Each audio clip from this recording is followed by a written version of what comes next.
Also, we are looking to recruit a board member, youth member.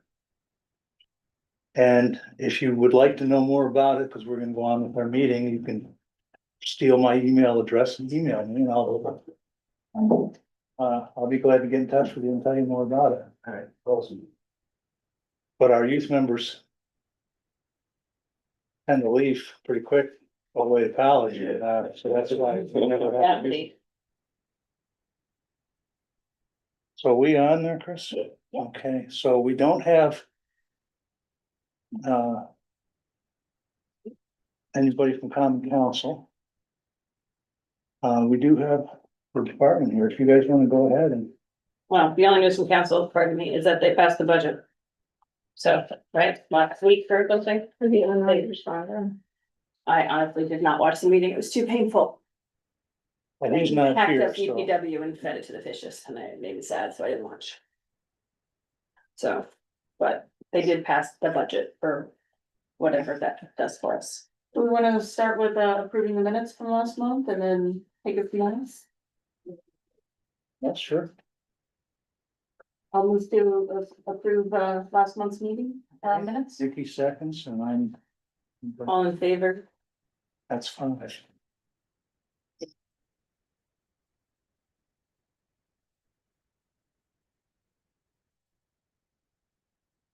Now I guess we can go to the department. Okay, Steve Bellamy is finishing his last day of vacation, so he is not here, but I did bring Sergeant Neshport that he brought some policies. We talked about, start to introduce policies. Talk about a little bit of where the policies come from, how officers are trained on them, how they affect, the day-to-day operations. Obviously, this. I didn't see any emails. We talked about specific requests or questions. But he grabbed a couple, some of the more important ones to kind of start briefing the board on those. Just for updates for the board on the department, and we do have one new candidate who just got to me. We lost 3. It's, definitely, it's a challenge, it's a rigorous process. There's a lot of hard work done to process people and get them through that process, the background and everything else. So we have one in Syracuse, one lateral transfer from another agency who was already in field training, and 2 new graduates that are in field training. There's another lateral candidate that we're looking at. We have a promotion ceremony coming up. Looks like right now the 10th of December for Deputy Chief Bellamy. Swearing in. Plus the 2 officers that are now out of the academy and in field training and the 1 lateral. 2:30 up in the council chamber. That was 12:12. Yes, what did I just say? Yeah, 12:10. 12:10, okay, thank you. at 2:30. We've had a number of different programs now that, and at some point I'd like to bring Second Wind Cottages and a nest in to meet you as well to talk about the violence interrupter work that's being done. With this process with the budget, there's many challenges. With the council did fund put additional funds aside for that position, something that Miss Brown helped make that connection almost 2 years ago now. Introduced this to 3 different not-for-profits, basically for an organization to sponsor him, because he doesn't work for the police department or the city. He works with a not-for-profit and he's funded through the gift grant. So, almost 2 years in the making. He's doing a lot of good work recently. Just to give, I guess, some examples. We had a very good meeting with the Ithaca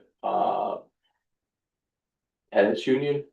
And over concerns over somebody being relocated from the bus stop, and they were having a protest against police sweeps.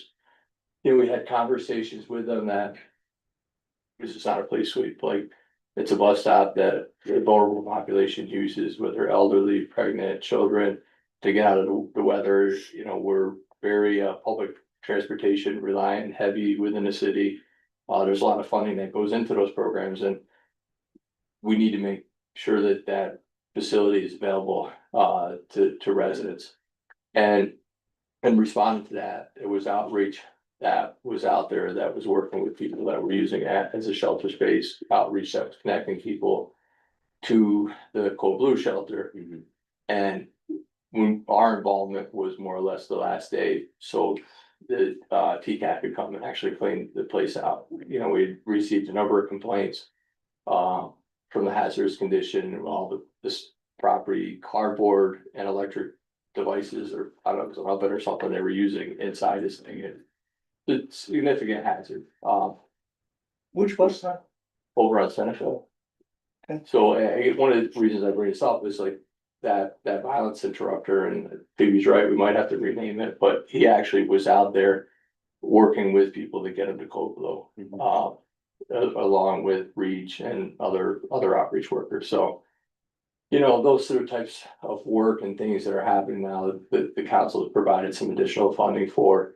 And that, you know, we strongly support, because we see like the success stories and where people are getting assistance and, you know, being met where they're at and getting to a place, but also, you know, some difficult conversations. And that's the violence interrupter had a lot of years himself, homelessness, and living within the jungle. So a lot of the people he talks to, he knows, and there's credibility when he, you know, when he's trying to get somebody placed into the Cold Blue shelter. So those partnerships we continue to work on, we continue to grow. Like I said, well, in the future, we'll have them come in and talk a little bit about the work they do. We did also have a meeting with OAR and CARS and Second Wind Cottages and Reach about overdose response and recovery initiative. We respond to give or take 15 or so overdoses a month. Half of those overdoses, people will go to the hospital, the other half people, you know, are Narcaned and they refuse treatment. We want to make the connection with those organizations to get them in a follow-up within 24 to 48 hours, because we know statistically, like most people that are going to seek treatment or seek rehab, it's going to be within that time period after an overdose. So we'll have more to come on that. We had a very good meeting. They brought in a bunch of their peer counselors, and it went from actually talking about our procedures to a learning session. And a number of the peers that were people that the officers knew from previous interactions. So they kind of got to share a little bit of their stories, some of them that officers had dealt with quite frequently. And now to see, you know, them in this, you know, role where they've been, you know, not using for 4, 5, 6 years and helping other people, you know, overcome the substance use. I think it was good for the officers to see, you know, the successes, and they were very vocal actually to some of the other members, like, no, this is not IPD 1990. This is like, we've had a much different experience. And one of them was very proud. She goes, I was an asshole. They dealt with me a lot, but they always treated me respectfully and they always gave me a chance. And so, yeah, to hear her say that, but I think, you know, carried a lot. I know, the lieutenants that were in the room and the officers were sharing that across the shifts, the other officers that. You know, you don't always hear that day how, you know, how that experience, how that interaction affected somebody, but you know, it does make a difference. So it's, you know, words of encouragement when you're having a difficult day to, you know, you keep at it. And that's it for now. We have a lot going on. So a little bit about me. I'm our operations sergeant, so I oversee all of our departmental training. As well as our wings program, our K9, our fleet.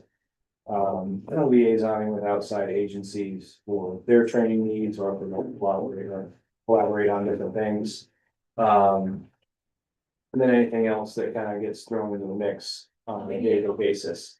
So my job kind of touches every area of the department as a support to keeping the place running and keeping our officers appropriately trained, and making sure that our facilities are good to go for that.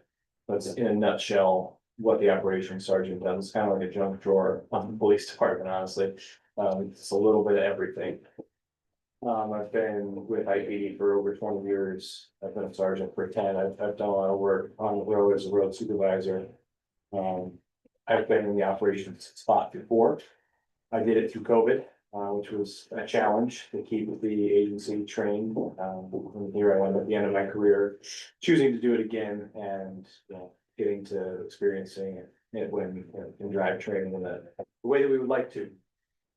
And so some of what I did prior to this, and if I have to excuse me, I would have liked to have sent these out electronically, to give you a little bit of time to review them. But what I did was, pass those around, I picked up 5 of our, this is both for you guys, 5 of our more, I would say question, but policies that are likely to generate the most type of initial discussion around this, how our officers train, use of force, how do we employ that and when and why? How does search and seizure work when we're dealing with people who are under arrest or who may be taken into custody in relation to an investigation? And then how does our investigation work into major crimes? And then something that you all are probably familiar with is how we handle personnel complaints. Those are the 5 that I brought with me today to kind of get conversations started. And it's an open forum for you to ask questions about them. And Would this be the same info that I'd see if I went on your website? coming soon, right? And we've talked about this. Yeah, They've not been updated. A lot of them are. Some in substance is the same, but there are changes to the law, changes to policy. Okay, And that's been a conversation with, the, IT and the overseer manager of the website. They're actually, will be updates coming shortly to where we're gonna be able to update. I don't know if this will be part of it, but we'll be able to put kind of some of our own material on there, within the department. This is something I'd like to include. Right, so We okay. can actually get them up where they need to be. So this is the latest stuff anyway. Right. Yeah, okay. So these are from Lexipol then? Yeah. That's,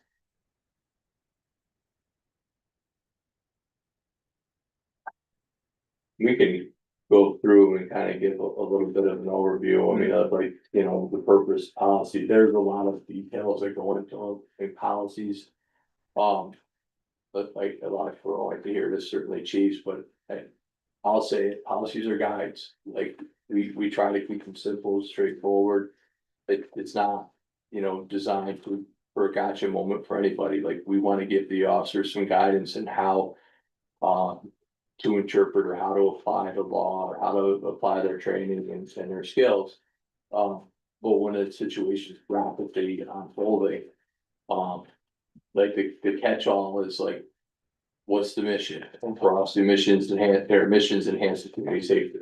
So if you, and when you're applying this policy, are doing so in a way that is enhancing community safety, you could explain that. We're gonna err on the side of, the officer's best intentions. Kind of a, mistake of, what is it, a mistake of a heart, like if your heart's in the right place, like, those are things that we can work with. If it's a mistake of mine, that you're outside of policy, or what you're doing is wrong, like there's not a lot we can do with that.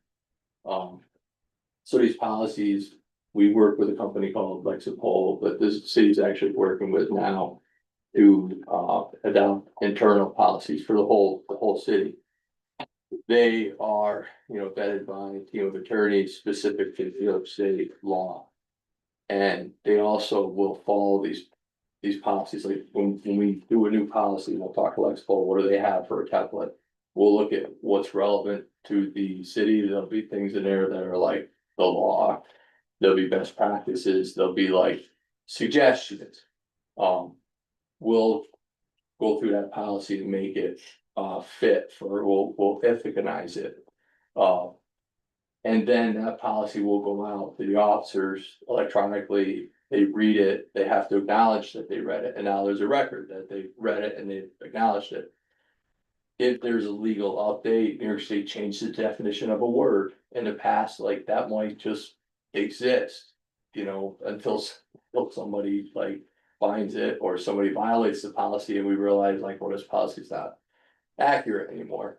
Lexipol will actually track those and will make those recommendations for those updates.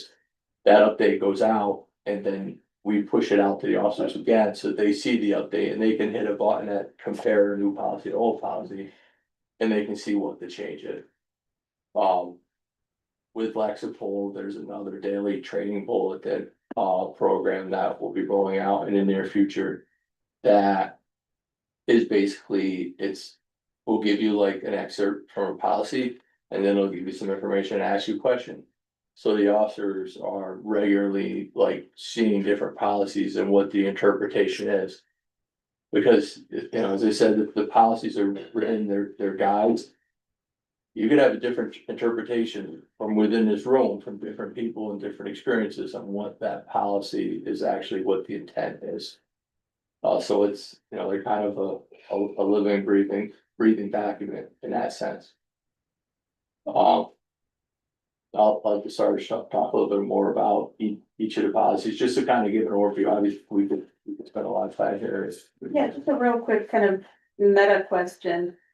Is there an update and a review process? I can imagine it sounds like when there are identified changes that need to be made, the changes are made and they're sent out to the officers to acknowledge you've described that process, but just to make sure that policies are kept up to date, is there a process for a regular review, say like annually or something like that, or what can you tell us about that? So some of the policies actually that's written right in. And then, you know, as an overall best practice, these policies that refer to the training for different policies, there's updates that come out.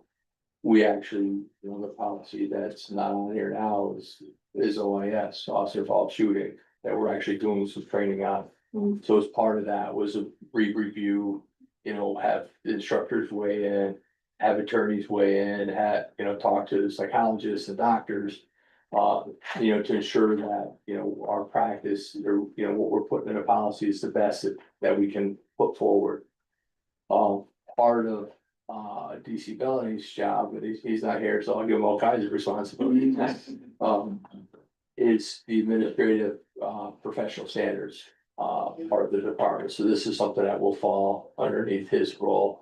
And it's not him reading every policy, but it's, you know, as he's getting up to speed in his role, is taking those policies and when updates come or suggestions come, or when he's reviewing a complaint or an internal investigation, like reaching out to different, like our resident experts and like, hey, does this policy fit? Does this make sense? When well, it's 2 years since I did now. I had a question right off the rip about whether an officer could carry a fixed blade or whether it had to be a folding knife, and it was in the policy that you could not have a fixed blade, which we don't have an issue with somebody carrying a small fixed blade, and, you know, we were easy to make a policy adjustment for that. So from time to time, officers will have ideas, or they'll read, you know, upon a policy, or they'll go to a training and they'll bring back some different ideas.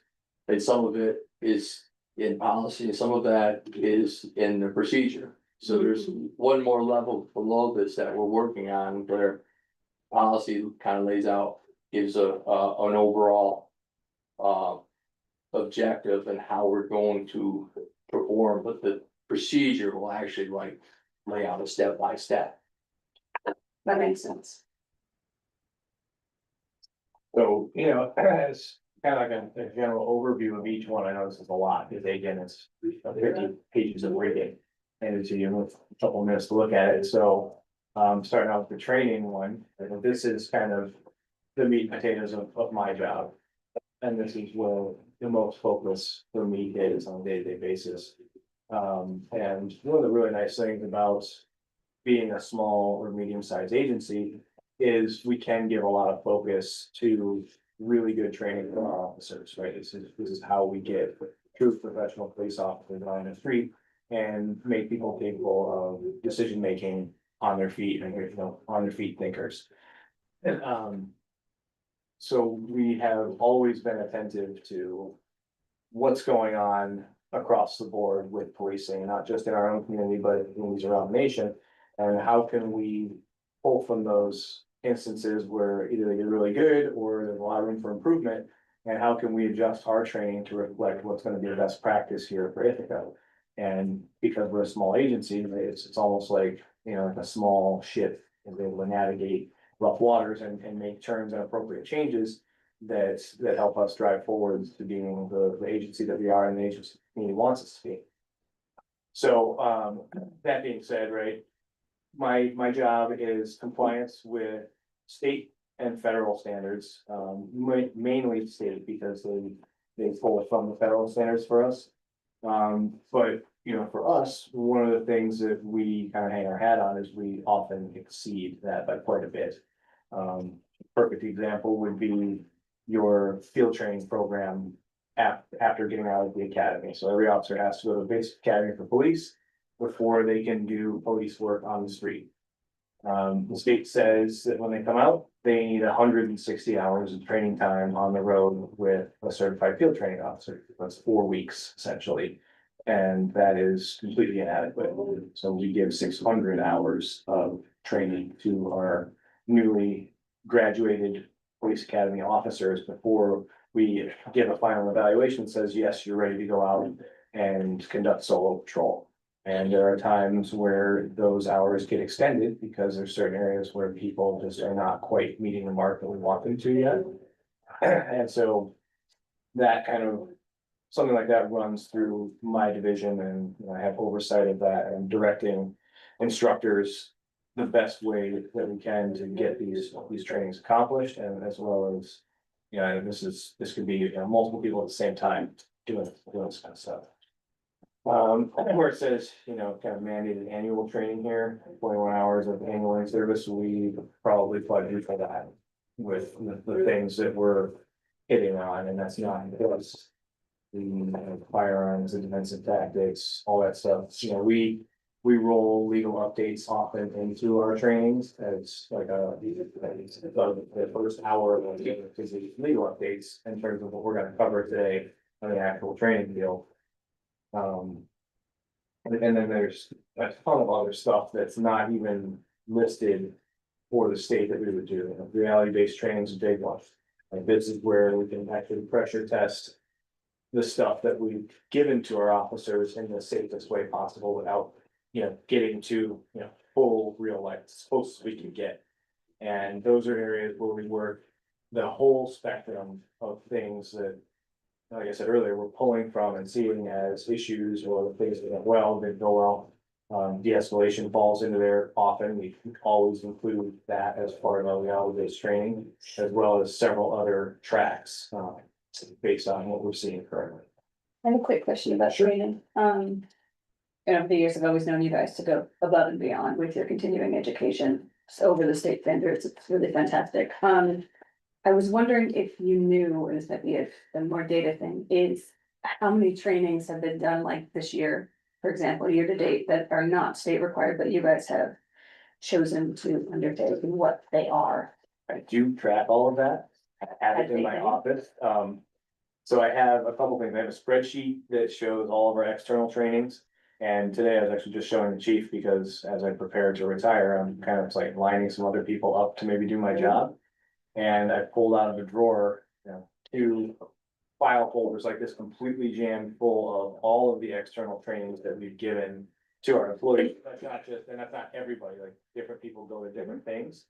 But in this year, north of 100 additional training topics have been pushed out to our officers. That's awesome. If you, I mean, if you have that stuff at your fingertips, I'd love to see the type of trainings and. I'm assuming you guys don't write them all, they're, So we have our annual report went out last April, Mhm. and we update that and we include that in the annual report. okay? Yeah. So that'll be coming, is what you're saying? Yes, and you can actually look, like I said, it's still it's up on Facebook. And you can actually, open it up and see last year, what Does it training. note whose training it is, like, did we write it, was it an outside source, was it a national training program, is all of that stuff laid out? What the actual training is on there, so some of it is national, some of it is state curriculum, some of it is. We sent somebody out to be an instructor and they brought it back to the department. Yeah, a lot of it's categorized, but I do have a spreadsheet that has all of it on there. You can, and it's all labeled differently, as to what. Yeah, that would be awesome if you could forward that to us, yeah, I mean, it's a big budget line item for you guys, but it's a really good use of money, I think. Yeah, yeah. And the officer find it effective, I'm assuming, not that Yes. they would tell you. it And that's- wasn't. And from a supervisory standpoint, we do too, right? Like, this is how to get professional police officers, like, this is the way. When we see problems at large agencies across the nation, right, the biggest problem is their training. And it's impossible for them to invest so much into, thousands of officers versus less than 100. And that makes our job a lot more pleasurable when we're trying to like really put professionals out on the street. Yeah.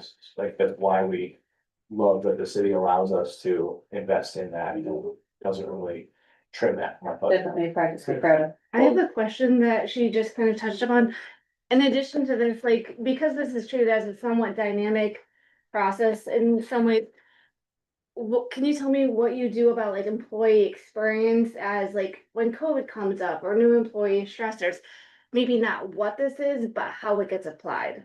And I'm assuming that part of the training is also some feedback from both old people and newer people of how do you kind of keep that in mind? Yeah, I guess I just wanna make sure I understood the question, like when COVID comes up. That blindsided a lot of Mm, organizations across the country. You know, All of them, Yeah. all of them. Yeah. Mhm. And in my, experience, I was in another agency at the time. And it definitely, we had to get creative how we were putting out training. Some things went online. Some things were done outside to do, some social distancing. mhm. And we actually put policy in place on how to, quarantine, a department. I can't speak specifically to Ithaca at the time, but we actually were very close to changing the shifts. So we could rotate officers through and give them, a period of time in between, to recover, or, if they've gotten sick or anything like that, and to keep a constant patrol. As we came out of COVID, there was all kinds of different practices that were in place and, like everyone else, following the guidelines, things that were coming out statewide and federally and how to quarantine and how to, safely conduct training. But when we started coming back in person, at the time, I was doing a lot of instruction for New York State too, so. We had to socially distance, students in a classroom, instructors trying to talk through a face mask and shield, and with some of these things, you look at what the policies are that you have and what, experience you have and you work from there. I'll say one thing just to piggyback off of what Sergeant Edgeport was just talking from and myself and my experience. In a larger agency, when you have, $1 million lawsuits and, you have a lot of them back to back. Training is expensive, but not training Mhm. is a lot more expensive. And so like for me coming here to the city of Ithaca and having a well-established culture of training. Was easy for me to recognize like the value in what that brings and having a professional department. Okay, thank you. If you wanted to forward any of that, what Ariel's request. Maybe to Chris, help me here, Community Police Board site. Yeah, just send it to CPB. I think now the CPB is working and that we all get forwarded anything, but I always check it. So that's, you gotta tell me what it is. CPB@cityofithaca.org. Okay. Or chief, just send Yeah, it to me. I can connect them. I know somebody, somebody. Well, yeah, if it gets to there, then I know it'll get disseminated, you know, whether, say I fall asleep forever and, it'll get disseminated, right? But if it was come to me, then it's incumbent on a chair to get this stuff out, and I don't think that's what we want, the way you wanna do it. I have another question, because, I mean, this is always the thing with, you know, first responders, is, and through here a lot, just in skimming it.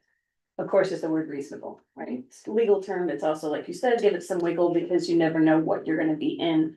I think as investigations pop up for us, I think it would be really helpful to have some insight into examples of reasonable for you guys, right?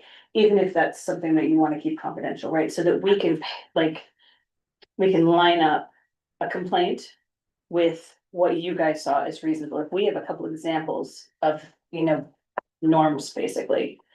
I think that might help us. So there's, I'm sure this is not the legal definition, but I know there are legal definitions. Yeah, I know. it is. Yeah, But it is like. That's given- legal definitions, Right. not, you know, on the street practice and. I think Ariel too, that's part of why we even have this board, is that we get to be part of the process of what's reasonable. at that Oh, point. absolutely, yeah. So it's not just all on the department. I think, I mean, we're You know, unique, you and I Yeah. have bandied back, and Yeah. forth, is that reasonable or not? yeah, Well, and you know, one person so said, do my kids Reasonable. every day. Reasonable. Giving it now, and knowledge and experience. Yeah, but if you, we're weird, And the information you have yeah. when it's occurring. if it is a weird place, so if we had examples in the past of like, you know. Mm. Or like when you would do training, right? So like, you know, you're telling your officers, this is the policy, and you're in this situation, what reasonable looks like is this. So I That think might help us to understand. Mhm. one of the things that we're in, well, you could talk about it, the RPT training where we were. Yeah, so that's, like I said before, like the reality-based training piece Mhm. is as close to reality as we can bring it, and we have specific scenarios that we. Really like to show to our newest hires, we have a set number of them. One of them, is surrounding freedom of speech and freedom of religion. Mhm. And it's a mock pastor, out with a sign and amplified sound, and he's going on about things from the Bible, and the call is, or the scenario is, you received a noise complaint about this, and some of the stuff that he's saying, people are finding offensive, go deal with it. And so the officer. Whoever gets that call is like, awesome. Yeah, and so realistically, like what we're looking for is for them to recognize, hey, this is protected speech. I cannot tell this person to cease what they're doing. Mm. However, I can ask, like, hey, maybe you could turn it down a little bit because people are being offended by this, but ultimately, I'm not gonna ask you to leave. I'm not gonna ask you to change anything that you're saying because it's protected speech. So for us, like, that would be something that we would consider reasonable in that specific thing. But we do deal in the unreasonable often. And so like, and it's hard to, it's hard to give examples of specific things and, but I think when calls rise to the level of. County Police Board is now looking into this, all right, let's look at what this officer did. And let's ask the question like, why did they respond the way they did? And are we satisfied when we look at that as they treated this person with dignity and respect? Mhm. Even though the person may have been pretty awful to them? And do they make decisions that we can stand behind and say like, yes, this is what we want from our officers, that's how we want them to respond, it's per policy. And it's also something that the city can back as well, that says like, they're saying, yeah, our employees right here did the right thing. To us, that would be something that we would consider reasonable, and obviously that changes on every single call. Yeah, Because the dynamics are always different for us, and the biggest thing for us when we direct training surrounding this. Is like really taking a hard look at where we got it wrong a lot of the time, and it's easy to do, we get it wrong, we get it right a lot, which is. I would say pretty awesome, and the times we get it wrong, obviously are the most scrutinized. So those are the ones we look the closest at and say, okay, then where can we pull areas from this where we can fix training without specifically, as a global thing for the department, but without specifically going at like labeling this as like, it was this officer's call that now we're changing training on. Does that make sense? No, that's really helpful. I feel like. I don't know how long you've been here. I know, Chica, this would have been before your time. I feel like there was a time when maybe common council members attended a training that officers were doing. Yeah. I don't know if you are doing that. Maybe COVID stopped that, like it's stopped so many things. Welcome back. Yeah, so that So was, that would be that was the time that I was in possibly be included operations in last that. time. And we thought, we put a high value on bringing common council, inviting common council to come to one of our reality-based trainings. And the mayor at the time was a common council member, and he was one of the ones who was present for that. Some on video. And, no, this was the current mayor. Oh, Rob? Yeah. Oh. Yeah, he was common council at that time and came out and really enjoyed what he saw. And we, put them in scenarios where we felt it was appropriate level for them without police training to be able to at least Oh, experience. that would be fun. Can we watch them do the reality? And a huge amount of value in that, because one, Yeah. they're seeing why we do things, two, they're experiencing it and really being put on the spot to make a snap decision and seeing like kind of where their brain would go. And one of the more important things, this goes back to the earlier question, is like feedback of like Mhm. what we get from older officers or newer officers. One of the things that we do at the end of any of our trainings, whether it be firearms, defensive tactics, reality training, any of it, we do a debrief of the training day, and we specifically ask our officers, what are things you liked? What are things you didn't like? What are things you'd like to see maybe in the future as thoughts that you've had? And honestly, the most important feedback is what didn't you like? Right? What was it that you saw here that was not in line with how you thought this should go? And that helps us direct and maybe change something a little bit, so the next time we've addressed that concern. That's very cool. While you have that email address, would it be possible that members of this board could be invited to some of the training sessions that are held here in town? Yeah, I think And, reality based is probably the- That'd give people a chance. And once again, this idea of reasonable, that really is our chartered job. Yeah. Is to be an interface as representatives of the community, Mhm. being interfaced with the police, but we also interface with people who make complaints. And sometimes those people are not, in my opinion, or maybe the opinion of the entire board, they're not reasonable. And then we have to talk to them about, was your behavior reasonable? Right. And this was the behavior that the officer was responding to. So we can be an interface. In fact, I think that's our most valuable job. Yeah, I liked what he said about dignity and respect, right? In the situation, are you handling it with dignity, like knowing the philosophical and the underpinnings that the department uses is a good metric for us to go by, right? Because like I said, reasonable it's a legal term. I was trying to explain to my 12-year-old this morning that 2 chocolate chip muffins is not a reasonable breakfast. So varying definitions. But I think the dignity and respect that you said, I wrote that down. I think that's really important and helpful for us to know, right? So if we're viewing something. Was there dignity and respect in this moment? Was the person acting with dignity and respect towards officers, no matter how hard the situation was? Were the officers responding in kind and maintaining that professional approach? That's a really good metric, so that's helpful. And and that kind of tailors into use of force, right? So every so often, right, like the dignity and respect part reaches kind of a standstill and there's a decision that has to be made, right? And if we're arresting somebody for a crime and we have to take them into custody, or we have to take them into custody to protect others for their mental health, or any number of things. And they don't want to go with us, right? Now, how do we do that? And how do we do that at a reasonable level? And like, how is that metered? And again, everything's different every time.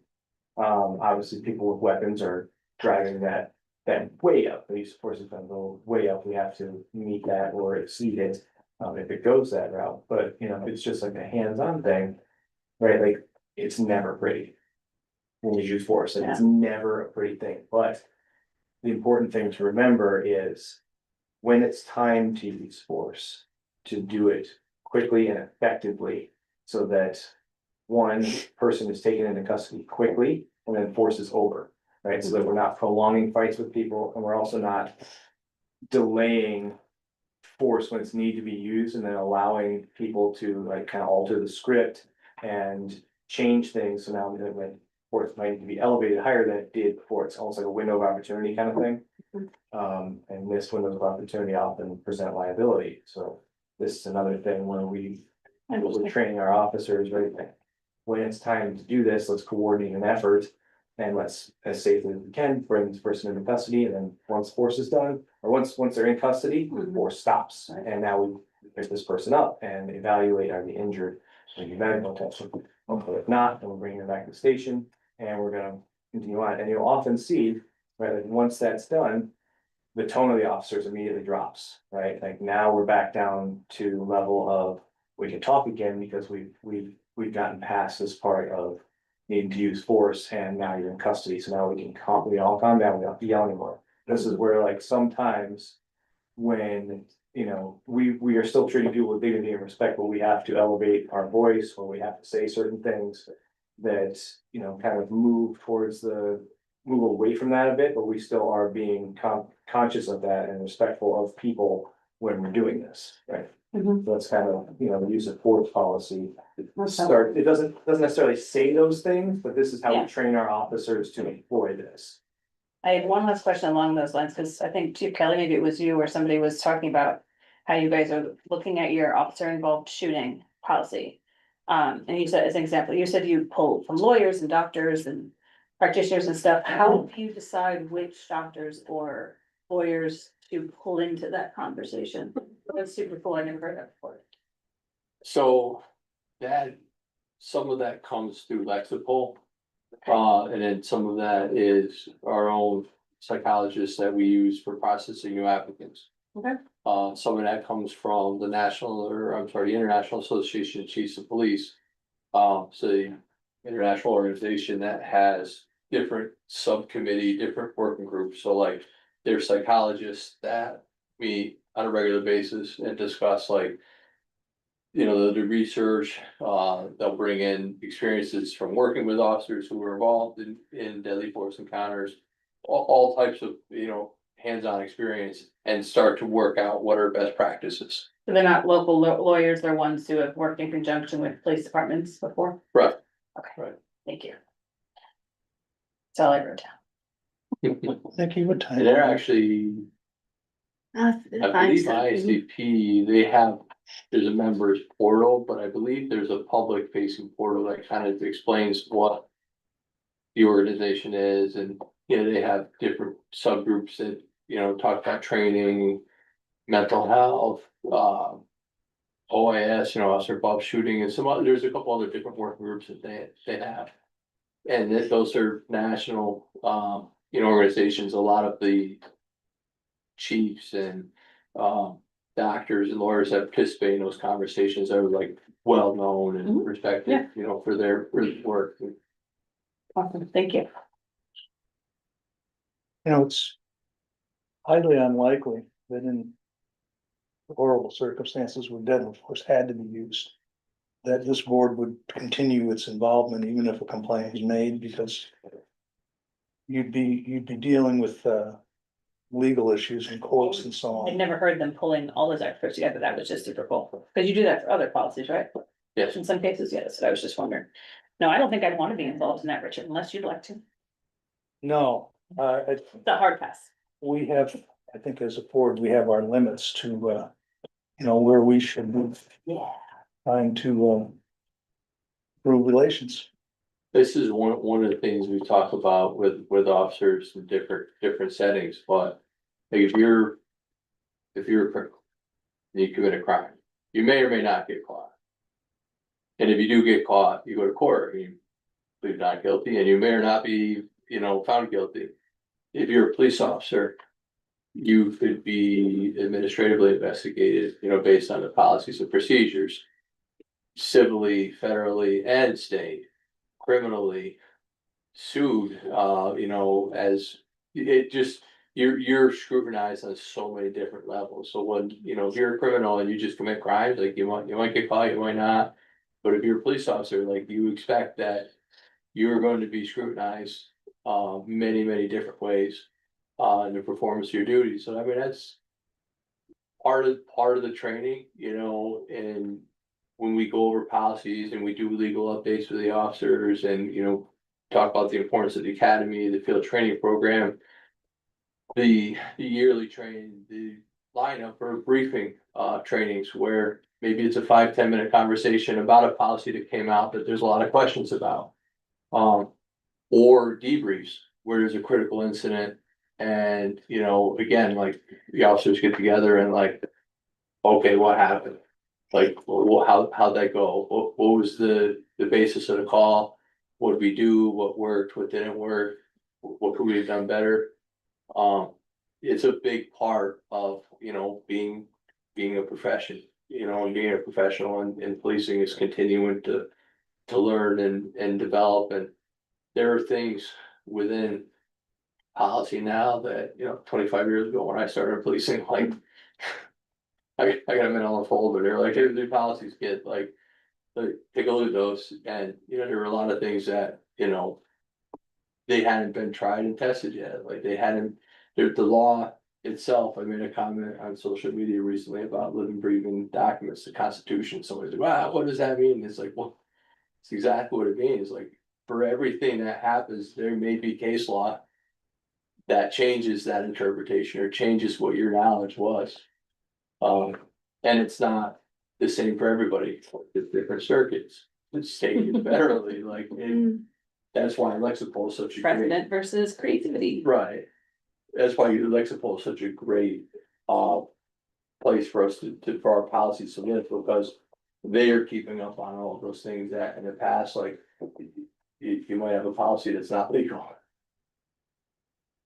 And you know, the last thing I'll say on the use of force side of things.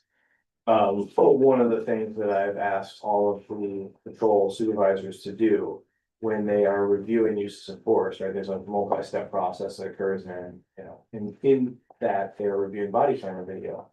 I think, hey, if you notice things that officers have done that are not consistent with our training or things that we could be doing better, send me the case number, let me know about it, so I can track these things. So if we start seeing trends in terms of things that, you know, we could be doing better or officers are making mistakes on, we're fixing that in future trainings. Do you have to retire? I do, it's time.